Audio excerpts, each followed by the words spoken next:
আপনাদেরকে দেখাবো আজকে বালুকা বিরুনিয়া কনসেকুল গ্রামের পাথরের কি পরিস্থিতি।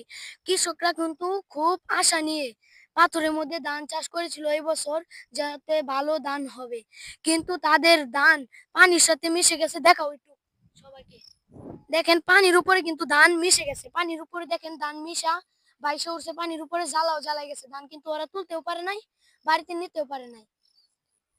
দেখেন সবাই, পানির উপরে কত নিচ তরি পানি, কম না হলেও এখানে কমর হুমান পানি হবে। দেখেন জ্বালাগুলা বাইসা রয়েছে, ধানের জ্বালাগুলা, একটি ধান মানুষে তুলতে পারে নাই।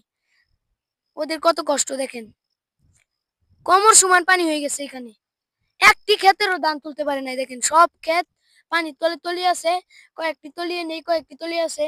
কেউ তলিয়ে যেটি নেই কয়টি ওই যে কাইটটা নেড়াগুলা তুলে থই দিছে, ওই যে দেখেন মুড়িগুলা তুলে থই দিছে, ওই যে মুড়িগুলা তুলে থই দিছে। বাড়িতে নেওয়ার কোনো কৌশলই নাই, সব কান্দায় পানি, বাতরে তুলে থই। গায়েস আপনাদেরকে দেখাইছি উপর থেকে, এখন আমি পানি নাইমা দেখাইতেছি এনু কতটুক পানি আর জ্বালাগুলা যে বাইসা রয়েছে।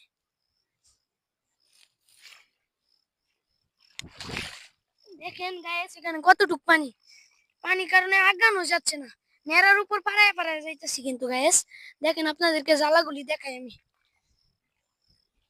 এখান থেকে কিভাবে মানুষের ধান তুলবে। দেখেন কতটুক পানি এখানে, দেখেন এই যে জ্বালাগুলা বাইসা রয়েছে, এই যে দেখেন মানুষের ধান, এই বছরের ধান মানুষের, কৃষকের এই বছরের ধান দেখেন, দেখছেন এই যে দেখেন এই বছরের ধান কৃষকের, এই যে পানির সাথে মিশে গেছে। আমাদের বাঙালির কৃষক আর কি করবে, কিভাবে খাবে আমাদের বাঙালির কৃষক। আশা করি আমাদের ব্লগ আজকে এখানে শেষ করতে থাকি, কিন্তু যদি দেখাতে চাই আপনাদেরকে আর কিছু দেখাতে পারবো না, আরো কোনো ভিডিওতে আপনাদের সাথে দেখা হবে। বাঙালির জন্য ধন্যবাদ।